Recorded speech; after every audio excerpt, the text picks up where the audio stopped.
Child labor is work that harms the health, safety, or morals of a child, or work that interferes with their education. It's also work undertaken by a child who is too young to be legally employed.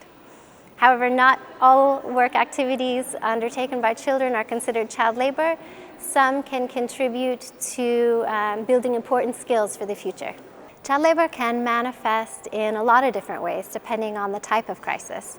For instance, conflicts and disasters can destroy a family's livelihood or assets, and families might then need to pull their children out of school in order to generate income or produce food.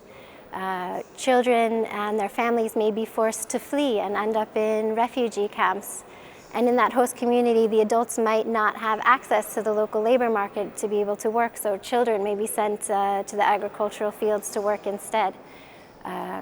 Or children who were already engaged in work may find themselves facing new risks and dangers in their work. For instance, the landmines in the field or increased conflict over natural resources, guns.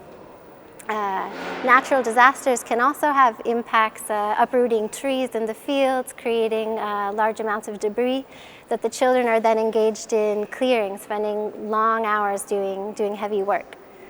Child labor is one of many, many priorities in an emergency situation, and since it's also a chronic issue requiring long-term solutions, unfortunately, it's too often deprioritized. Our message is that child labor should be considered along with the other issues, and that even programs whose primary objective is not child labor should also contribute to addressing it, and at the very least, not make the situation worse. Agricultural programs can play a really important role in building back families' livelihoods and increasing resilience to shocks, so to play a role in preventing child labor from happening in the first place. The FAO Guide on Child Labor in Agriculture in Crises helps agriculture, food security, and nutrition sector actors to be part of the solution.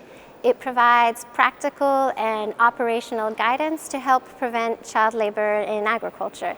It provides key questions that can be asked at each stage of the project cycle.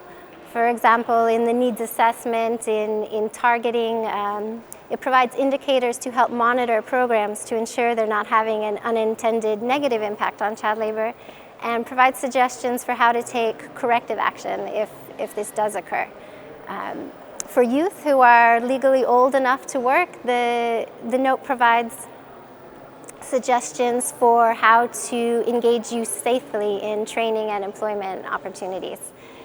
At FAO, we're taking steps to address child labor in agriculture and emergencies, and together with our partners, we hope to step up action. We want to see a world where these children are protected and where they grow up to be the generation that builds a peaceful and prosperous society, and where they can help contribute to putting an end to hunger.